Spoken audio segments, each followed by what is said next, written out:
Hi, everyone. Welcome to a new episode of Carolyn Talks. For those who Here's What Happened podcast. I am your host, Carolyn. This is the podcast where I talk to film creatives and industry insiders about their work, their art, and this crazy industry known as the film industry. And Okay. today I'm joined by a fellow film critic and friend, Rafaela Sales Ross, who is joining me to discuss the film The Power of the Dog, directed by Jane Campion, starring Benedict Cumberbatch, Kodie, Smit-McPhee, Kirsten, Dunst, and Jesse Plemons. And it screened at the 2021 Toronto International Film Festival. It was a hit. It's an amazing film and has one of the best twists I think I've seen in a really long time. That's if you haven't read the book, which I did not. So I did not. I kind of saw it coming, but it was the way it was executed that I thought was done really well.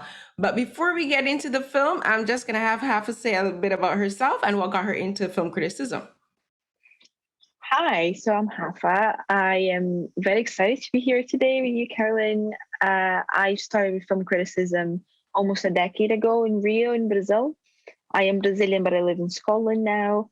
And it all started out of a passion for film, and I started frequenting film festivals, going to the Rio Film Festival, São Paulo, and just started writing more and more. And since moving to the UK, I've been attending festivals all around here as well. So I love when we get to talk about films that play festivals and how the reception starts from those early days. And now I'm published in places like Little White Lies, The Quietest, Skinny, and many other places all around. So this is me. Yay. That's such an interesting thing. I always find it fascinating to talk to people. Like one of the reasons I like to start my interviews and my chat sessions is to have people talk a bit about themselves, because it's always interesting to find how people get into this job. I don't think anyone I've spoken to actually ever intended to start out doing film criticism. Like it was just something that they just slowly gravitated towards. And it's kind of the same thing with me. I started doing this in 2017 after I was doing just like my own kind of like notes and comments about I was watching Fear the Walking. I was watching The Walking Dead and Scandal, and it was just like doing like my own little mini reviews on Tumblr, and then it just kind of like grow into this thing where I'm just gonna be like, I'm gonna see what happens with this, and here I am now talking to you, and it's kind of the same thing that you gravitated towards film criticism. Like, do you remember what your first published piece was? It's so funny that you're asking me this because I was literally thinking about it this morning because I was looking to my festival rewatches for this year and thinking back. I think my first review was Big Bad Wolves in 2013. And it was a small film, a kind of a horror genre, international film. And it's such a when I read back, it makes me want to chuckle all the little points that I'm talking about. And I also started on Tumblr. I used to love the interface and all the design options that you had. I was such a big HTML nerd. But yeah, what was your favorite? Well, your first film? My first piece that was published wasn't actually a film. It was a critical piece, an opinion piece on Scandal, and it was called Olivia Pope, a problematic fave. Oh, I love Scandal. We need to talk about this in another time because I love Scandal. That show started out so good, and then it just did like a hard left, and it just like went off the rails. And this kind of like Oh no. my piece was about. I love Olivia Pope. I love like everything she's supposed to stand for, her fashion and stuff. But I'm just like, she's got issues. She's a problematic woman. Like her character, like you're not expecting her to be perfect, but there's some things that she did. I'm just like, lady, you're making some really off choices, and it's just like, Yeah. this. But yeah, we will definitely have to talk about that a bit, because I was a huge fan of that show, and then just like things just like phew. Anywho, but before we Oh digress, my. it was something else. It was an iconic moment in TV though, for sure. Yeah, I'll think it was try one and of the find your first piece. I ever like tweeted too. Oh, that's pretty great. I'll try and find your piece and read it because it's been ages since I stopped to think about Scandal. And you're totally right. I don't know what happened with that show. But yeah. Went off the rails. Yeah, completely.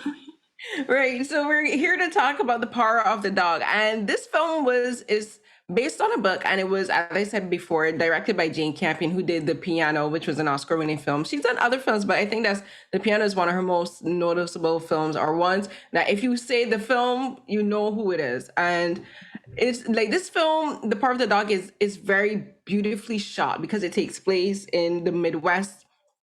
I think it was Oregon. So it's like at the turn of the 19th century. So it's set in like the 1920s, and it's just beautifully shot. Like the cinematography is amazing and the acting is amazing. Like Benedict Cumberbatch, he had two films that screened at Tiff this year. So one was The Part of the Dog, and the other one was The Electrical Life of Louis Wayne, which made me cry. His performance in that film was amazing, and I actually think I prefer his performance in that for different reasons. Like he gives extremely great performances in both films, but this one is, while Louis Wayne was kind of like about love and like loss and like, cats and art, this one was about angst and greed, and I think also jealousy, and with a bit of homoeroticism thrown in there, like very subtly. Like you pick it up like very easily, but still it's done in a very subtle and very nice way.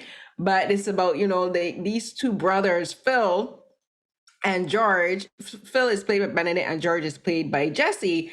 And they're these two brothers who own a ranch, a cattle ranch, and like their life is odd. Like they're not connected to their parents. They seem to have a very acrimonious relationship with their parents. And they kind of seem to have like butt heads a bit. Like you're never sure if Phil loves George or if he resents George, or if he hates George, or if he's apathetic. Like that's one of the things I think I really want to discuss with you. Like their relationship is so, you can't figure out what the relationship is. But before we get into like really get into the show, the film, like the positives, I usually like to start out talking about the things we don't necessarily like, because I like to end things on a positive note. So for you, Hafa, what things did you not necessarily like about the film? Okay, so just to touch on something that you mentioned, I think is really wonderful because the film was actually shot in New Zealand.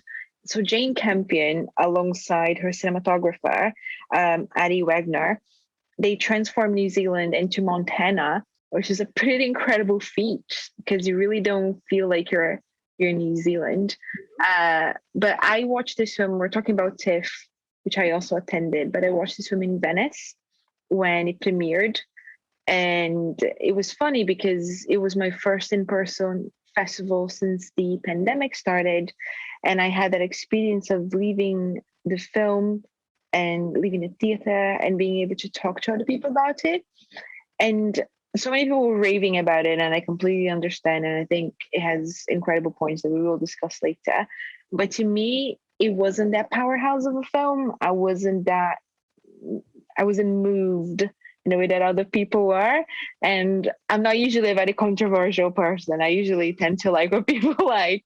But we're talking about the touches of homoeroticism, and I think it's not only sprinkled, I think there's a lot of it in it. And I tend to give the benefit of the doubt to actors that are playing against type, and they're cast against type. And I was very interested to see what Benedict Cumberbatch is going to do. He was this performance that I was very looking forward to alongside Kristen Stewart and Spencer, because those were two casting decisions that I was very unsure of. And with him, I have to give his laurels because I think he put effort in his performance. You can see that he's dedicated, but still, I couldn't feel it. I was still seeing Benedict Cumberbatch. I wasn't seeing Phil. I wasn't seeing this man. I think there are scenes that work best. He's best when he's silent, when he's just thinking about Bronco Henry, his mentor / possible lover. A big conversation. Don't want to give too many. Do we give spoilers here? Yeah, we're going full on into this. Like we're going for these kind of okay. All into it. So everyone, just like beware. Like anyone who watches these knows that I get into the films. So yeah, we can do spoilers. The only thing that I won't necessarily spoil is the exact ending. Like okay, I want to like hint, because I think the way how that unravels, I think deserves to be made as a surprise for people. But we will discuss it for sure. But we won't be explicit with that ending exactly. Promise I won't. But yeah, so I like the moment when he's just touching Bronco Henry's saddle and he's he's thinking about this man that left his life, and you can see in his face that he's a tormented person, a tormented man. And I was at a press conference for this film in Venice, which was a really interesting experience. And Benedict Cumberbatch kept being asked about playing a bad guy, how hard it was, and all of that. And people were very reductive in saying he's a bad guy. And he gave a very good answer, in my opinion. He basically said he's not a bad guy. I think this is a very simple way to put it. And he says something in the lines of like, please don't condemn him, understand him. And you do get to think about this character in a much more layered situation than it would be just this the bad guy. But yeah, I think for me, Benedict Cumberbatch is not the strongest point. And also, one of my favorite subgenres of cinema is melancholic Kirsten Dunst. I love when that girl is sad. I just love seeing her sad. It was bad. It makes me happy when she's sad because she's just so good. Yeah, but I wish we had more of her. I haven't read the book, so I don't know how present she is in the book. But the moment halfway through the film, when the storyline shifts very heavily and goes very heavily into Benedict Cumberbatch and his relationship with Peter, played by Kodie Smit-McPhee, I just start missing her. I just wish we were seeing her a little bit more. Another thing I don't like, and this is a very personal thing, and it's not a testament to the film at all, or not to condemn anything, because I know the importance of it, but I don't like grueling scenes of animal torture.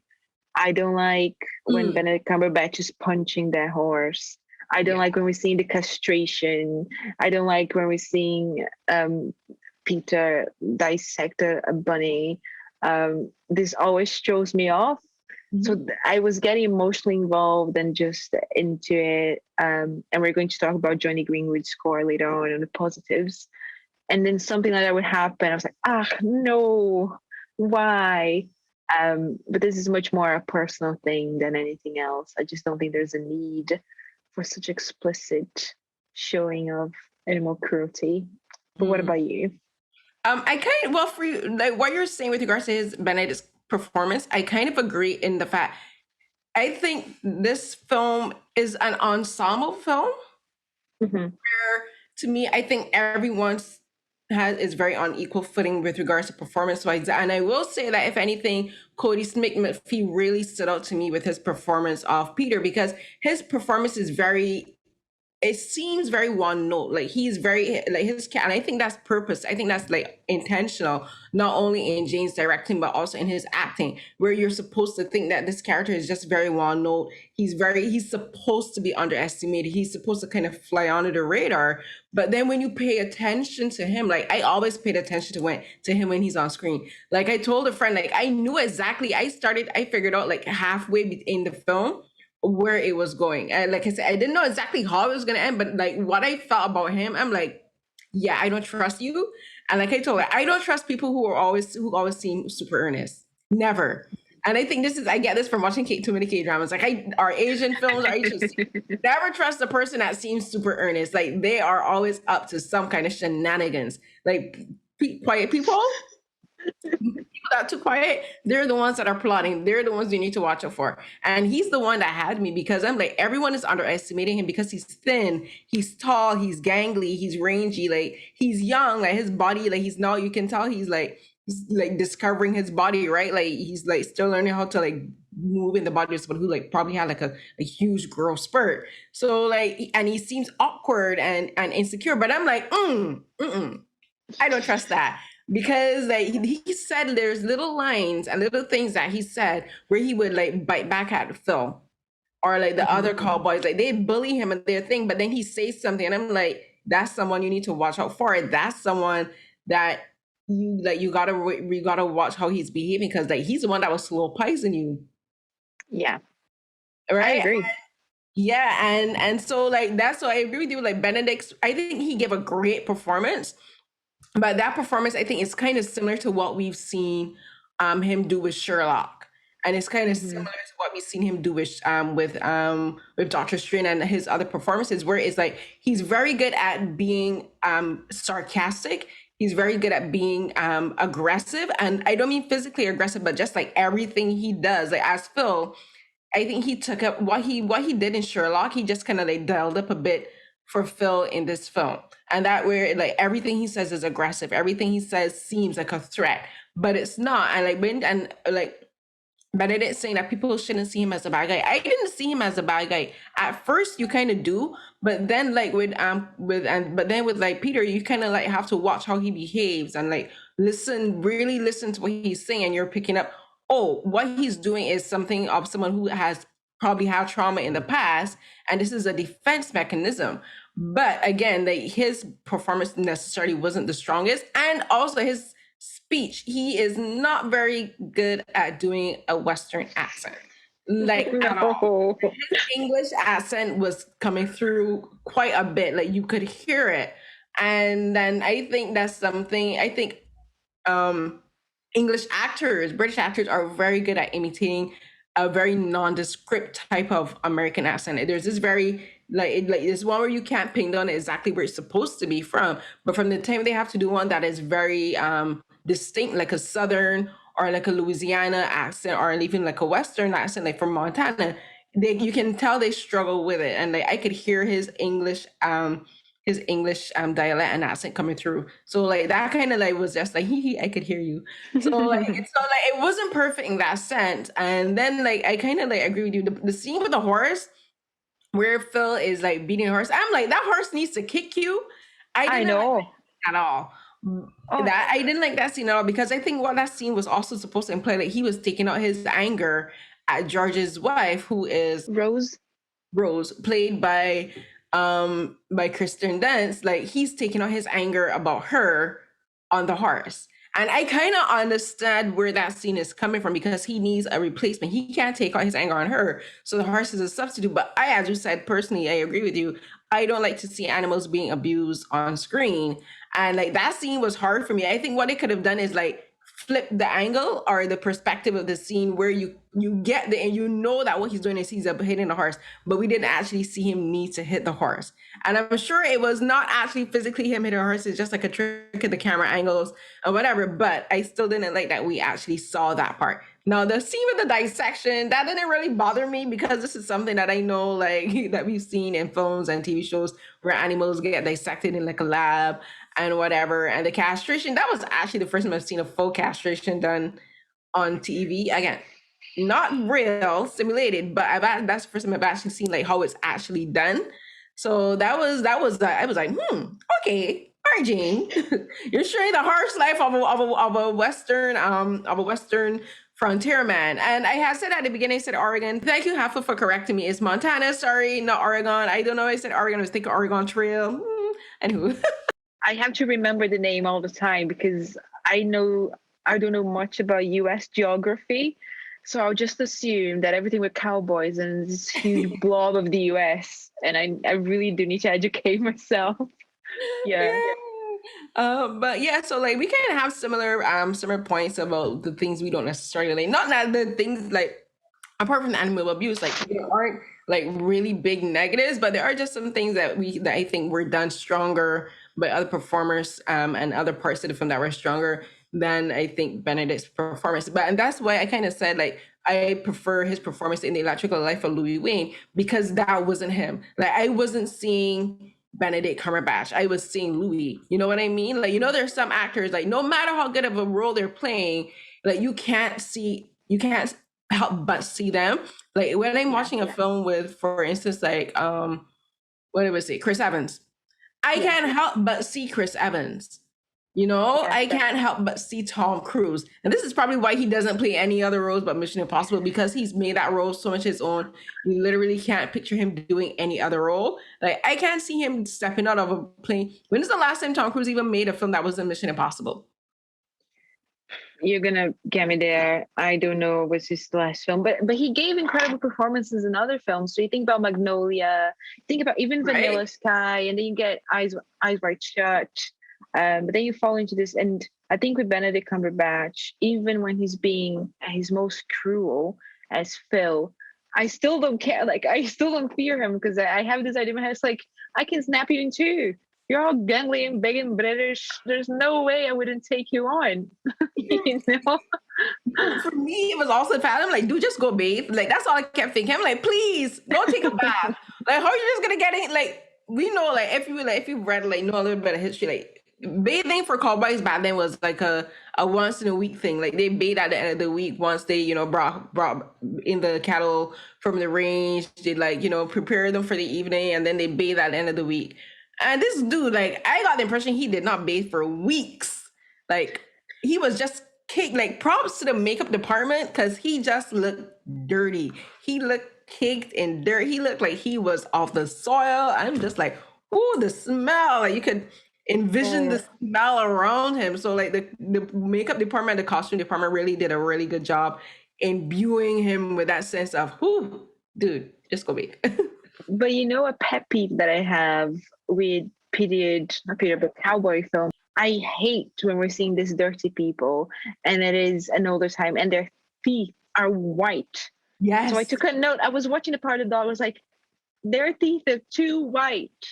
All of them have really white teeth. And then I was like, that guy is dirty and has the shiniest teeth. That doesn't compute. That's another thing that takes me off. Like it breaks the mise-en-scène for me. No, I feel you because like they did not have the best hygiene back then, especially for teeth. Like teeth were a commodity. Like cowboys use a lot of like dentures and stuff because like they lost their teeth regularly, partly due to poor hygiene and mouth care, but then also like violence. Like they get in fights. Like the animals would break their teeth and stuff. So like they did not have like a full mouth of teeth. Okay, but I get you. But then as soon as I'm just like the actors are probably like, I will draw the line here. I will not. That's like I draw the line at my teeth. Yeah, I'm sorry to get too specific. Things that half of us are like, but yeah. I feel you. No, I feel you completely. So like this is now where we're kind of like getting to the positives because like we talked a bit about the performances. Like one of mine is the performance of Peter by Kodie Smit-McPhee, but we'll get into that more. But for you, what are let's start talking about the things that you really love about the film. So the top one for me is most definitely the score by Jonny Greenwood. It is absolutely wonderful. We're getting to a point where it's very cliche to be praising Jonny Greenwood, but he's just so damn good. And he also done the score for Spencer, which I saw just a couple of days after watching The Power of the Dog.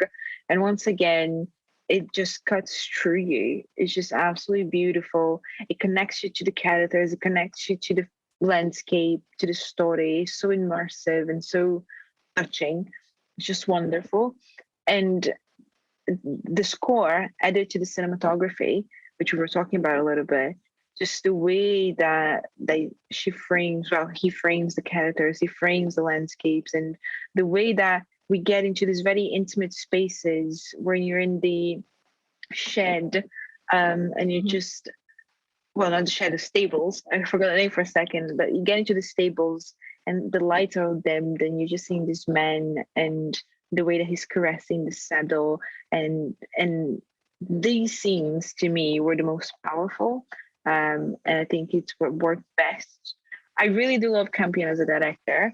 I don't have much to say against that. I think her Silver Lion for Best Directing in Venice was well deserved. But it is this conversation that I had with my friends afterwards. I just said, this is a nice film. It's a fine film.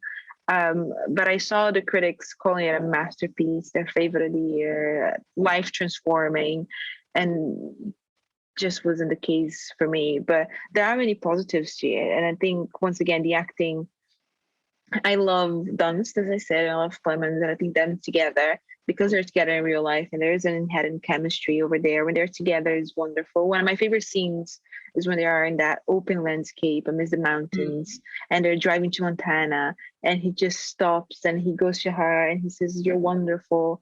How good it feels not to be alone." And it's just embrace, and it's just a beautiful shared moment of vulnerability, of connection. And it's really nice to see that.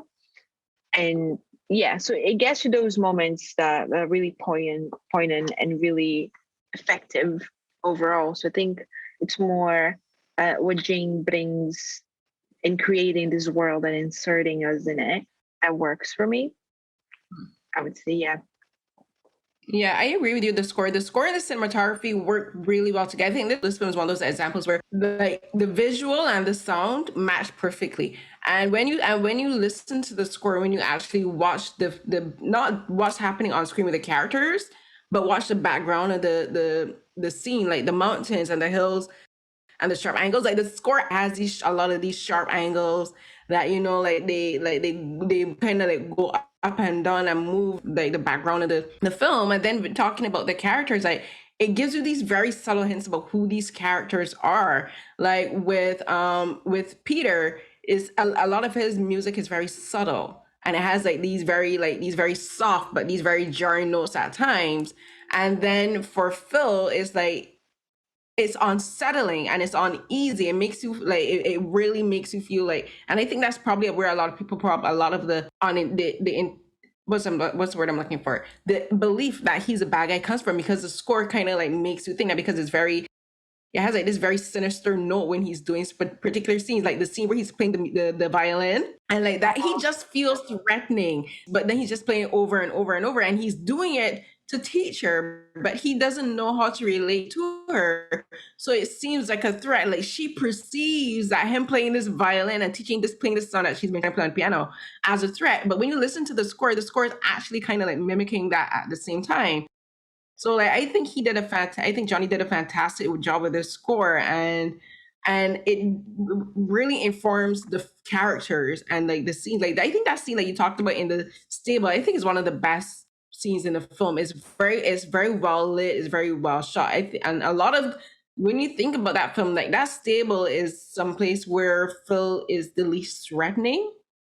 That's where you can tell he's the most comfortable being. Not even on the range, but not even in the house, but in the stable. And a lot of those scenes are very soft, and they're very dark, but very still well lit. And like the scenes with Peter, like you guess that's where you get like the homo eroticism coming. You're just, hold on, is this what I think it is? And is this story going where I think it's going? Because I'm sure there are people like me who thought, wait a minute, is this going to be like a Brokeback kind of situation? But then it's not.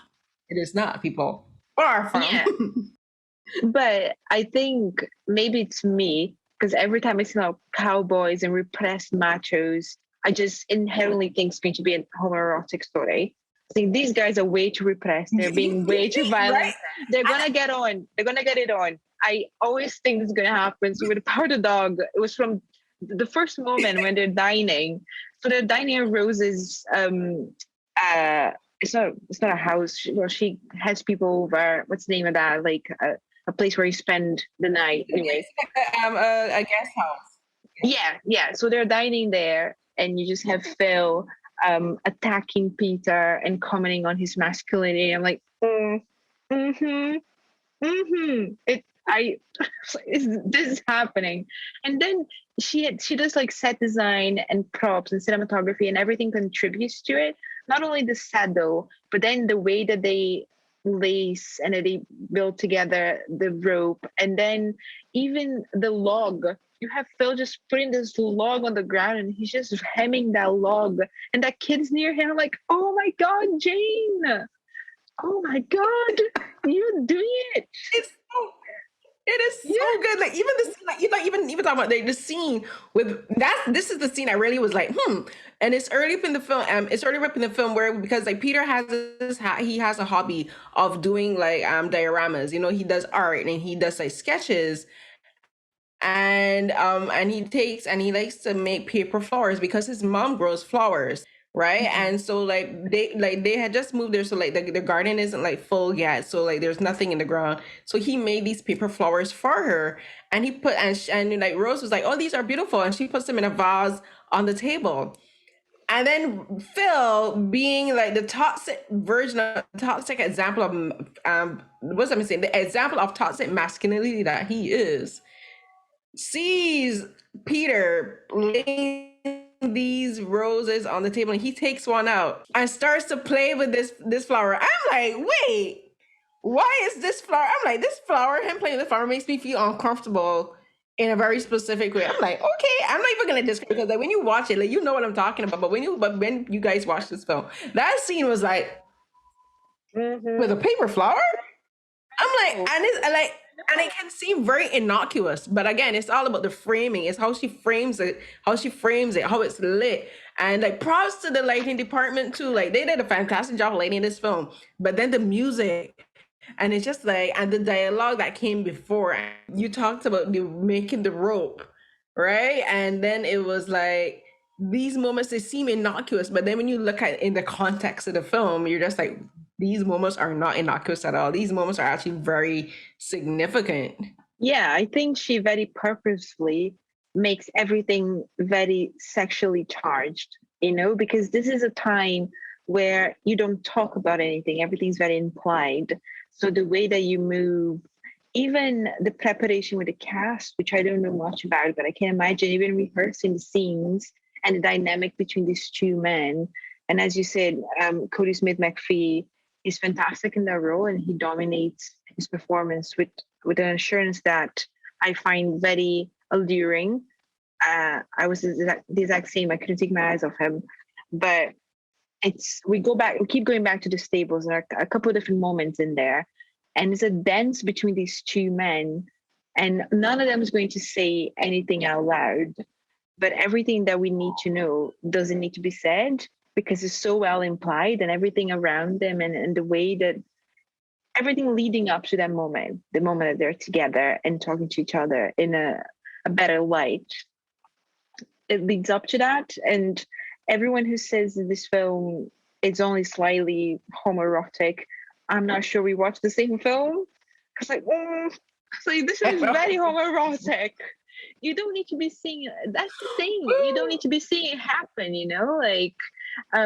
everything around. You don't need to have that exposure. And I think this is what she does very well. But yeah, everything, at a certain point in the film, you're just looking for the signs of like, where's she going to turn phallic next, But yeah, it's very interesting. Yeah, and I think that's the thing with of women directing a film like this. Whereas I believe, like, not to say that male directors aren't capable of, because like some of my favorite directors are male, for the fact that they know how to subtly do like sexuality and they give that subtle hint of allure and seduction. Like one of my favorite films is The Handmaiden, directed by Park Chan-wook, and this is a film like written by a man, co-written by a man, and like it's about female sexuality. It's about two female lesbians discovering themselves, and like a lot of it is implied, and you kind of like get the same feeling with this film. And that's why I was saying, like, you like, not to say that all male directors wouldn't get it, but I think with this film, like having a female sensibility about this, where it's just like the small moments that really bring out like the fact that this is about a homosexual relationship, but it's not sexual.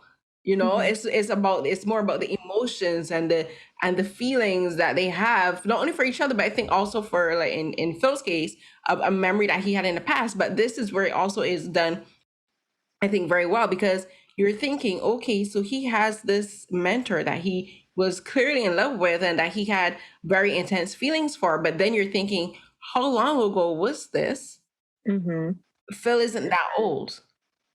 He would have been young, probably even younger than Peter is. So then that's where in my head I'm thinking, oh, that he's probably traumatized, and the relationship he has as good as it could have been, because this could have been a relationship between a grown man and a minor. So then you're thinking, like, and then I start thinking, well, possibly the relationship wasn't even that healthy, like for Phil, and he knows this. But this is the only type of loving relationship that he's had with another man. So like he's held on to this idea of this relationship that he has so that he can cope with it, because that's why I said, like, a lot of people may think he's being me, but I'm thinking that's more of a defense mechanism from trauma, right? And especially growing up in an environment where he's expected to be masculine, and he and his brother own this farm, this ranch, and they're expected to be the bosses. They're expected to be harsh. They got a boss around all of these men. Like, he has to maintain control at all times, and like him being unable to be vulnerable even with his own brother has kind of created this sense of this very harsh exterior, kind of like the dirt. Like if you look at how when he finally bathes and what happens when he does bathe and put on a clean suit, it's like all of this dirt and all these dirty clothes that he puts on is armor for him, because he knows that if he washes away all of this stuff, he's going to reveal someone who's very hurt and very vulnerable. Mm-hmm. I think you're right in a lot of things there. The first of them is that Jane Campion is really good in capturing desire and yearning, and that thing that is in the air and is very palpable and very human. She's very good at doing that with objects, with scenery, with characters. And I completely agree. I think in my head, every time they touched upon Bronco Henry, I was wondering how old is that guy going to be? Because then you get back to that relationship and someone who's coming into themselves, into adulthood, and trying to understand their own feelings and their own desires. And then their first experience with a relationship is something that will emotionally deform them forever. And we're speculating. We know nothing. We don't know what happened, but this was something very present in my mind. And I think this is also, it contributes to why Phil is so angry and tense when Rose comes to the farm, because he was used to this highly masculine environment. Everyone around him, all of them are men. Everything's male. There's his brother. There's people who work with him. Everything he does is very cultivated and very ingrained into masculinity. And then you bring this woman into the house, and she's not only a regular woman, she knows how to tend for a house. She knows how to run things around. She will bring a feminine presence. And also, I think that deep down, he understands that women, and especially mothers, when it comes from motherhood, they have this understanding of people that is very primal. So she will be able to read him. She will be able to see through him and just understand that everything that he's putting out there is a facade. And that's a very dangerous perspective for him. And this dynamic between the two is very interesting, because when I say I wanted to see more Rose, not only because of Dunst, but it's because we get back to that idea that for women at that time, to marry someone rich was a dream, but to her, it really wasn't, because she had a life laid out in front of her where her routine was very busy and heavy, and she had things to do all the time. And suddenly she's in a place where she has the help and she has people around her and everything's done for her. So she becomes idle. And whenever someone has too much time in their hands, you naturally dwell on your past and the things that hurt you and the things that scarred you. And we know that her husband died by suicide, and she has a son that doesn't fit in with everything that is expected of him at that time. And she's a very nuanced character. And I know that Elizabeth Moss was originally supposed to play her, which would have been an interesting thing as well. But I think that Dunst does it so beautifully. She has such a grip on that raw emotion and that vulnerability. And that first promo shot of her by the dining table just looking sad, and then when we get to watch that scene, it cut through me. You just see her hands shaking, and she knows that she's going to be unable to fit in the expectations that George has of her and that society has of her. And it does paralyze you. I think we talk about this much more now with conversations around mental health and everything that goes around it. But that scene with Rose, when she's put into the situation when she's not going to be able to perform, and she's literally and metaphorically is done very, very well. And all the merits, well, not all, but a really good merit to Dunst. She's incredible there. No, I agree. The thing is with her character, as you said, she's very nuanced, and I think she plays a very pivotal role in the film, even though like she's not in it as much. But the scenes that they did put in, I think, showed a lot of this character and also her relationship to these men around her, because there's her relationship with Peter, her son, and she's very loving and she understands him and she doesn't judge him, and she like encourages him to be himself in all aspects, whether he wants to do art, whether like he wants to learn about about doing ranching, but she wants him to learn from George. She doesn't want him to learn from Phil. And then in her interactions with Phil, she has, it seems like she feels intimidated, like she's cowed by him, and like she's unsure, and like a lot of her mental instability starts to develop around him, you know, like where her, like she, like, because she perceives him to be a threat. She thinks that he's gonna harm her or her son in some way. He threatens her place in the household. And George, like, she loves George. And I think this is where her, like you said, like, they're one of the best scenes, is where they're just on this pasture overlooking all of the hills and the mountains, and they're just dancing. And she's teaching him to dance. And this is where, like, I believe, like, Elizabeth Moss would not have worked because Kirsten Dunst and Jesse Plemons are together in real life. There's a very easy comfort between them, and like they feel natural, and this plays a part in the film because like their relationship developed very quick. And like, you know, they met, he fell in love with her, he's like, and this is what happened back in the day, like people got married like quick, like people got married, live life harsh and die quick. So like, you know, like romances were like like flash in the pans. And like I think that Jane Campion did a very smart thing by casting her, because she's like, if we want the audience to buy into this relationship, that this is a real love story between these people who just met, we need a couple that looks and feels like a couple. So casting Kirsten opposite Jesse was the stroke of genius. And it also does work because like Jesse, and the scenes that Jesse does have with Benedict, they're not that many in the film. So you have by that they have this really intense relationship as brothers, but there's something that is never really explored and explained, like what is it about this relationship that just feels off and odd. And I wondered if it was that George knew about the relationship between Phil and Henry, you know, like maybe he knew, and like he didn't know how to react to his brother around that, because he saw that this relationship scarred his brother in some way. He loves him and he understands him too, you know. And the other thing with Rose and Phil is her relationship with Peter. Like as I said before, like her mental instability starts to unravel with the more she interacts with Phil. And a lot of this has to do with his interactions with Peter. Like the more he interacts with Peter, the more unstable she becomes. Like she becomes afraid, she starts to drink more. And yes, that has to do, as you mentioned, with her being in this new environment that she where she's not allowed or able to do the things that she did, which is like cook, tend house, you know, look after people. Like she has people looking after her. No, she doesn't know how to cope with that. But then it's also the fact she, for some reason, because of her feelings for Phil, she fears for Peter. And she's like, I don't want Peter around Phil. I don't want them going off together. Like, how about you, George, go and take Peter about ranching? How about you teach him to ride?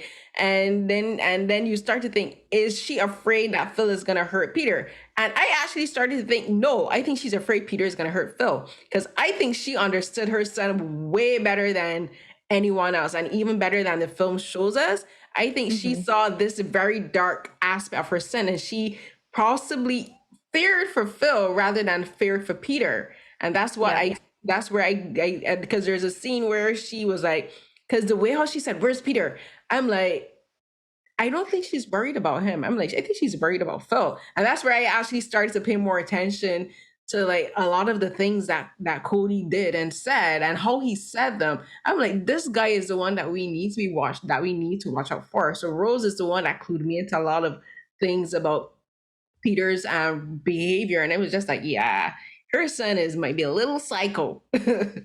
Yeah, I think that the fact that we are being so speculative here, and there are so many possibilities, and many of the things that you're raising here, I agree with. And I think that George definitely had a feeling that something wasn't quite right with Phil. And I say right, not in a sense of like sexuality in general, but just that there was something with him that he hadn't processed. Yeah. So I think that definitely he understands. He might be trying to be purposefully oblivious to his brother's sexuality, but he definitely knows that there's something there that is pinging him and that is making him become angrier and angrier. And it's much easier for him to ignore it and to keep working on the ranch and to keep managing the economics and to do the high society bit of it than to confront it. which is something very understandable. And I think in every family, there are things that you know that you should probably address, but it's much more comfortable not to. But as we were saying, it is a testament to Campion that we get to stay here and sit here and talk to each other and speculate so much, because it means that she left this space for us to wonder and to question and to discuss, which I feel like it's really important. I feel that sometimes filmmaking, especially when you get to pieces, period pieces, they tend to become very overexposed, and they assume that the audience needs to be led to this final conclusion, and hold them by their hands. And I don't think this is what's being done here. And it goes much beyond, it goes far beyond just the questions and the allegories of homosexuality. It's all about that trauma, and not only from Phil's background, but you also question what happened to George. And also Phil, he isn't that brute, that cowboy that you have. He's educated. He's a smart guy. He went to university. We know that his background isn't just a man of the land and the farm. So you have all of that behind him, on his background. You see him play the banjo beautifully. You see he's very eloquent when he needs to be. So these characters are very multi-layered, and they allow for us to just reflect upon their past and how they arrived there. Which for me is probably the biggest laurel of The Power of the Dog, that we get to have these conversations. And every time I speak to someone about the film, I realize I like it a bit more. I still wouldn't say a masterpiece like others do, but the more we get to discuss it and dig into it, the more interested I am in these characters and the story that was presented here. Yeah, I think this is one of the reasons I love doing this. I doing my channel, because I just love talking to people about films, and like especially films like this where like everything isn't spoon fed to the audience. Like we're meant to like read in between the lines. We're meant to really pay attention to the performances, because everything isn't spelled out for us. Like the performances in this film are very subtle, and that seems like I'm being a bit contradictory, because like when you talk about, especially like talking about a character like Rose, where a lot of her reactions are big. Like she cries a lot. She like gets fully into her emotions. She wails, and she legit passes out from like stress. And she's like, faces that away, which I thought was hilarious, because that scene cracked me up. But like, I just because it was so, I'm like, wait, did she faint? but like, you know what I mean? But like her emotions are so big. And then like for Kodie Smit-McPhee, bless him, he held his own, and even I think overpowered Benedict Cumberbatch in some of these scenes. And like his performance is subtle, but it's big because it like commands your attention. Like, he makes you pay attention to him. And even for Jesse Plemons, he's one of, I think he's one of the most underrated actors in Hollywood Yeah. today. Him and Dan Stevens, as well as, oh my gosh, my guy that was in he was in Underground Railroad recently. Oh my God. Play the slave catcher. Help me. I'm gonna look at it, because he's like, everyone knows me. Like my when it comes to Murray names, people and things.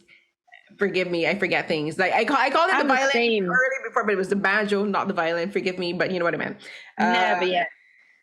I'm trying to remember as well. Oh my God.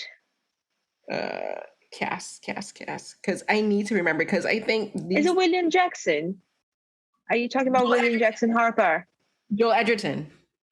Oh, Joe Edgerton. Okay. Yeah. I think Jesse Plemons, Joe Edgerton, and Dan Stevens are extremely underrated as actors in Hollywood, because the performances that they give in their films and their projects are very nuanced, and they're very subtle, and they make every second that they have on screen count. And I think Jesse Plemons does the same thing in this film, whereas like he's not in the film that much, but he makes every scene count, because a lot of his performance is kind of informs the like Phil's and Rose in particular. Like you get like we were saying, like we know there's something that happened to Phil. And while Phil maybe hasn't processed it, and he's looking at it with this sense of nostalgia, like his relationship with Harry, like he looks at it with a sense of nostalgia, possibly as a defense mechanism, because he can't accept the fact that this thing that happened to him may not have been right. But George, knowing that what happened to his brother was not good, and knowing and understanding his brother is trying to process this the same way, the best way that he can.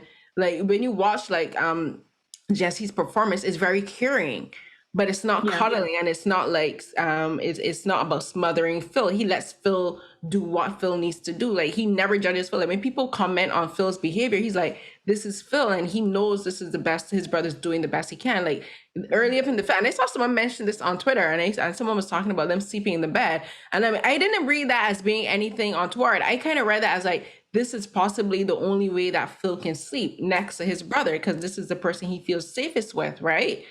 Yeah, and they're navigating the world together. We don't know when their parents passed away. It might have been when they were really young. And I don't think there's much more to read into this. You find comfort in the person that you're navigating the world with. And I think it's a very natural instinct. I used to think whenever the weather would be awful and we would have power cuts back home, I would sleep with my sister. And I think this is a very natural sibling reaction. And it gives you an insight on how much George cares for Phil. And I think you're completely right. I think it's not that he's forgiving, it's that he's understanding. And it's a mixture of understanding his brother and also not wanting to dig deep into those wounds that he knows are going to be hard to process. Yeah, he never asks Phil for more than he can give. Like when he introduces Rose, he understands that Rose, he understands both Rose and Phil, like he never pushes Phil to, accept Rose more than he can. He never says, I want you to spend this much time with him. Like, she's your new sister-in-law, you have to do this. He's like, no, like, just do what you can and the best way you can. The only other thing that he really required him, he's like, you know what, we have this special event coming up, could you bathe? And that was because Rose asked him. Rose was like, could you get your brother to bathe? And Phil was like, I am not gonna bathe. And he was like, okay, I tried. That's between the two of y'all. Yeah, but you're right, Jesse Plemons can do everything. One of my favorite performances of him of all time is in Game Night as the weird neighbor. He's so good doing comedy. He's just such a fantastic actor. I love it when he just goes deep into the weird. And he just because he has a very special and kind of characteristic face. When he leans into that creepy kind of neighbor, that tiny little mustache, I just love her so much. And with Kodie Smit-McPhee, he reminds me a lot of Ezra Miller. And I think about when you talk about Kevin and that contained kind of rage and that gangly, white, pasty boy, which I think both of them do very well. Yeah. And you mentioned Dan Stevens. That's another one for another day, because I could swoon over that man for ages. He's just great. He is so good. Yeah. Like, he did not have enough to do. Like, he started, when you think about that, the fact that he became known to a lot of us because of Downton Abbey. And then he just the roles that he takes are so interesting, like in The Guest. Like, I'm like, this guy can do intense. And like, if we were to ever get a film with the three of them together, like, that would be bonkers. I'm like, just sit down in a room and stare at each other, and I'm gonna be like, who's gonna kill you? Who's gonna kill who next? But yeah, I would watch that. Also, you can see my cat. I'm sorry about him. There you go, Ollie, just crashing the screen. It's okay. But yeah, I agree. I shut my dog in my bedroom. If I shut my dog in my bedroom, if she wasn't here, she would be like popping up because she was in an interview the other day and she just popped up. I'm like, go down. But no, your cat is cute and fluffy. Yeah, but this. No, I think you're right. I was just thinking about Dan Stevens now. I got a bit distracted. I got sidetracked. He is so good. That's so hot. So good looking. Oh. Anyway, there's nothing better than hot men that are also great actors. You know, right? I'm like, you're not only hot, you have talent too. Yeah, good for you. Good for you.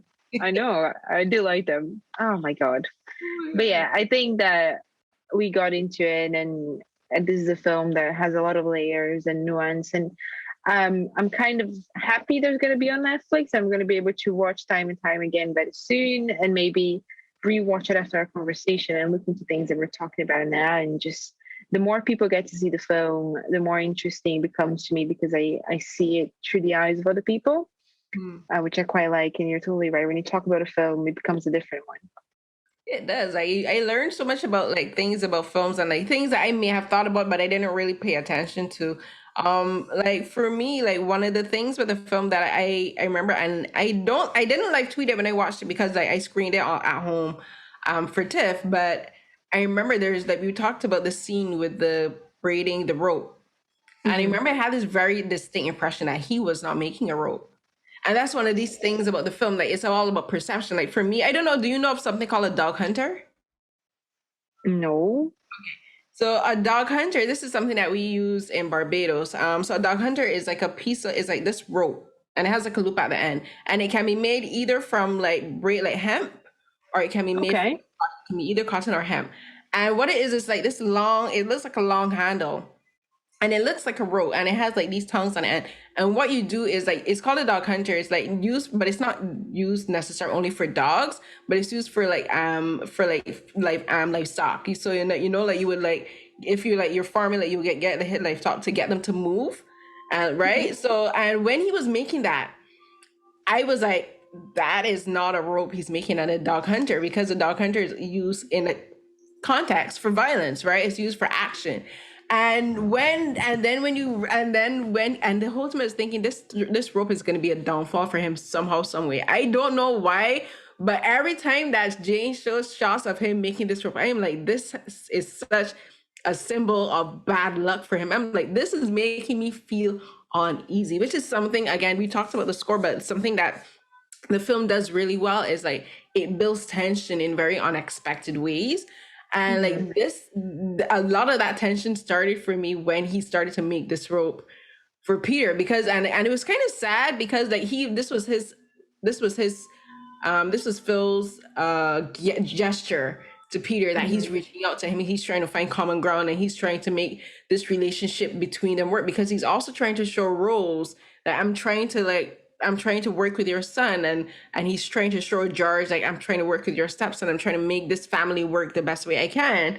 But the whole time that he's doing this, I'm like, this is such a bad, I'm like, I don't know why, but this darn thing is giving me bad vibes. Like dog hunters have bad vibes for me. And what happened at the end, so like we talked about this at the beginning, like I'm not gonna go full spoiler because the way how this thing unravels, funny. Yeah. It's unraveling, but like the more that he starts to make this rope, the more like the story, the real plot starts to unravel, and it's just like, wow, Phil, wow. I think you're right. I cannot go too much into it without spoiling it. Yeah. But I think you're right. I do like all the allegories that you can think about when just thinking about the rope, the making and significance of the rope itself, and the act of like using your hands and the skill that it takes to braid, and how someone else being involved and then taking turns, it becomes a collective kind of piece of work. There's a lot to put on it. Yeah, leading up to that ending. That I'm not gonna do advertising for Netflix, but soon enough, if you haven't seen it, you'll be able to. Yes. Yeah. That ending was something else, because and it's so sudden, and what happens at the end, you're just like, you're just like, I don't know about you, but like for me, I was just like, this isn't fair. I don't know. I'm a big fan of dramatic endings and things that seem brief after a huge kind of dissection of a conflict, you know. I like when it ends very briefly, because life tends to be like that. We tend to stress over something for ages, and then when we get to it, it goes away in 30 seconds. It's just done. So I quite like that. I liked how it ended, but I just had a sense of feeling of like, it's not fair. I'm like, after everything that he's been through, like just like that. And it probably happened because of again, perception is all about how these characters perceived him and the situation, and it led to this moment. And I'm just like, wow. I'm like, I felt it was just like, no, like he didn't really get a chance to grow. And it's just like, but you know what? I want to spoil it. We have to spoil it. So this, I don't know. I'm gonna write this as a spoiler, because like, okay, we're gonna get into the ending. If you have not seen the film and you don't want to know how the film ends explicitly, skip forward like 5 minutes. Alpha, what happened? I was just like, no, Anthrax of all things. like it. I don't know. You know what? I love a dramatic ending resulting in death, and I think that this idea that we get to go through this whole journey with Phil just to see him getting redemption would be a very beaten trope and would go against everything that we were seeing. Like, so we just spent the last 10 minutes seeing how incredible it is for Jane Campion to build a film, that there's so many added layers and that we can have different perceptions of the same thing and keep going deeper and deeper, because we could sit here and talk about everything that we think might have happened for another 4 hours, which is hard to do. Not many films bring that kind of conversation. Yeah. And then she goes and says, like, he's not getting redemption. He's not. It's not about getting redemption. And I do love it. And then when Rose is given the jewels and she gets ingrained into the society and now she has to move forward without that added stress of Phil, but then wondering with the weight of the world on her shoulders, wondering what happened. So there's a weight lifted and there's another much heavier one placed on her. I don't know. I love it. I do like the ending. I love the ending, but it's executed so well because it's about, for me, it's all about Peter and how Kodie played this character. Because at the end, I'm like, okay, this film is a thriller. This film is a thriller. It's about murder and murder executed slowly and just like painfully and just like methodically, because you knew he was planning this from the moment that Phil told him about the anthrax. That like ball went off in his head and he's just like, yeah. It makes me want to read the book. Like, I have a friend of mine who was in Venice with me and he could not shut up about the book. He was like, even if he didn't like the film, the book is 100 times better. This book is incredible. One of the best books I've ever read. So I bought the book actually, but I've been so busy. This festival season is just crazy that I haven't read it yet. But when I do read it, I'll text you and I'll see what happens, because I'm now really curious, because I love it. I'm a big fan of true crime, and mostly for like from a psychological point of view and then anything else. I'm not a big fan of murder porn and glorification of murder or anything like that. But I do find interesting the way that society reacts to some sort of criminal pattern, especially at that time. And the character of Peter, I was like, oh man, that dude is going to become like an absolute bizonker serial killer. They're gonna kill everyone on that farm. He's a sociopath. Yeah. I think for him, his mom is his trigger. And so like anytime he perceives a threat towards Rose, he's gonna take it out. And he's gonna take it out in a way that no one sees coming, because people, again, that we mentioned at the beginning, underestimate him.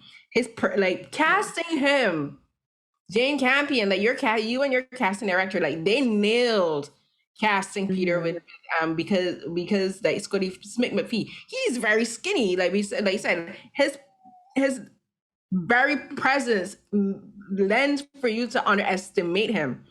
Yeah. Right. And then we talked about the homosexual and undertones. Like what happens a lot also too is that a lot of the cowboys, we talked about the toxic masculinity, and this ties into the end, is like they tease him and they bully him, like, you know, they kind of like call him like a pansy and this kind of thing, like these insulting comments that were made, especially about homosexual men, especially in that era. And like he's taking all of this in.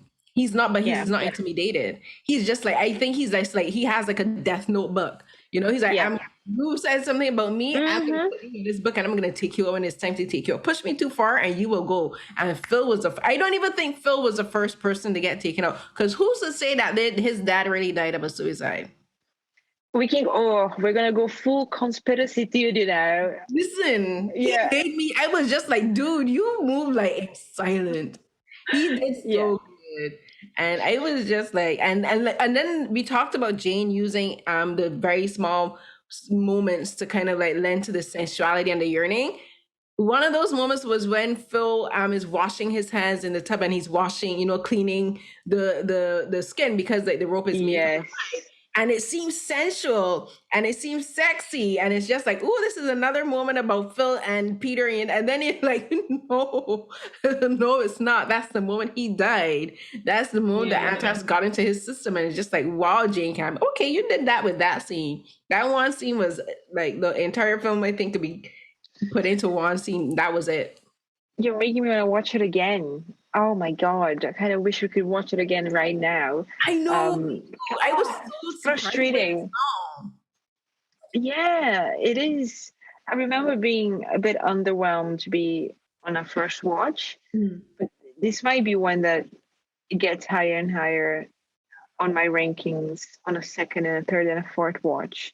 I would need to get back to it because that's a really good point. I like this idea of, as you're saying, it's penetration. It goes into his skin. He dies of something penetrating him, and it is Peter that is the active kind of trigger on this penetration. I just said this word 4 times. Oh my God. But yeah, it is yet an awkward word. But yeah, it is yet another charged allegory. And we go once again. And it is what we were saying. If we sit here, we're going to keep finding all of these little moments where she just started strewn. It's pretty good. I like Campion. Oh man, she's great. And like I think Peter was also reading Phil. Like I think for Phil it may have been sexual, but I think for Kodie it was just him reading Phil, and he was just like, I'm gonna look for your weaknesses, and I found your weakness. And his weakness was, again, like we talked about his relationship to Henry. He's just like, I'm gonna exploit this. I'm gonna lean into this. I'm gonna make you think that I'm having feelings for you. That he's a little sociopath. Congrats to like Kodie Smit-McPhee. If he is not nominated or even win, because I don't think any performance I've seen, from what I've seen, tops for best supporting actor. Like if he does not walk away with the Oscar, like shut the whole thing down, like cancel it. What's the point? Because I don't think there's any other performance I've seen that tops him for best supporting actor. Yeah, you're making me think about it. I try not to get too caught up in awards because it is such a rabbit hole. But he is pretty great. I think that it was a very asserted casting choice, and I think it was made even better because Benedict Cumberbatch, in my opinion, I'm gonna be crucified, was an error. So because Benedict Cumberbatch is so offbeat, it makes Kodie Smit-McPhee feel even better. So I think he feeds out of that mishap in a way, you know. And it's also interesting because another casting thing, Paul Dano was supposed to play George, and then he dropped out of the project to go film the Batman, to be the Penguin in Batman. Can you imagine Paul Dano, another master of the weird, and being the brother of Benedict Cumberbatch, and then playing against Kodie Smit-McPhee? It would have been such a different film. It would have been. Yeah, so I'm happy with Jesse Plemons. I love him. I think Kirsten Dunst was another great choice. All the cast is pretty good, except for a main man, Benedict Cumberbatch, which I don't know.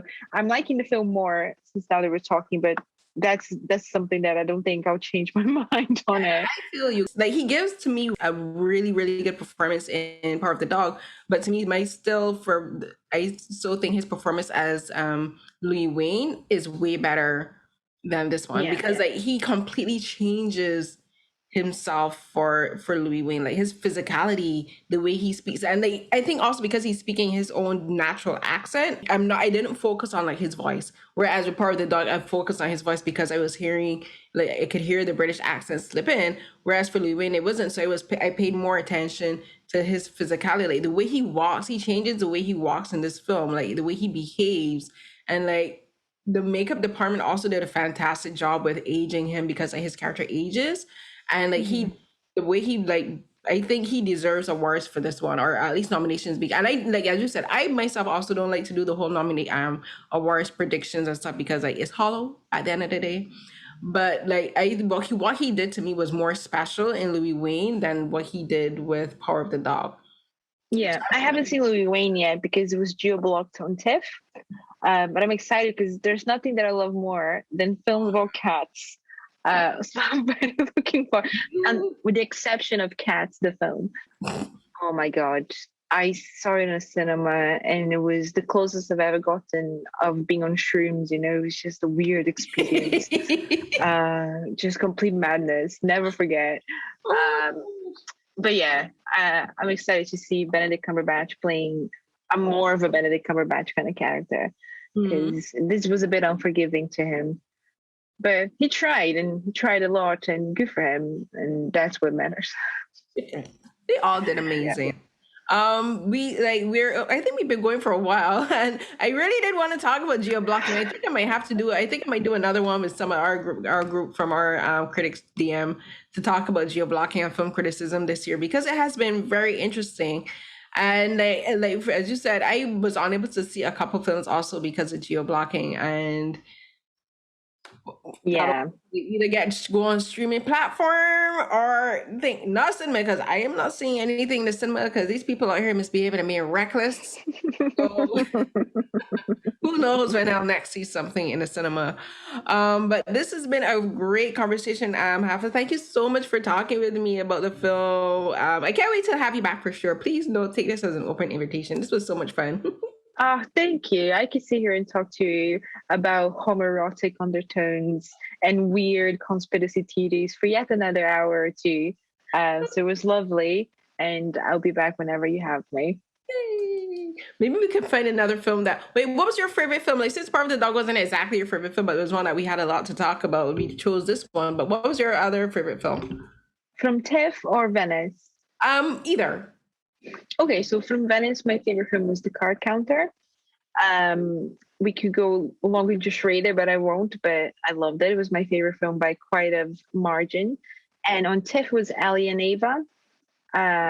It just moved me. It was a beautiful British film. I wasn't expecting to be so moved, and I just thought it was wonderful. But a lot of the bigger Tiff titles I was either unable to see or I had seen in Venice.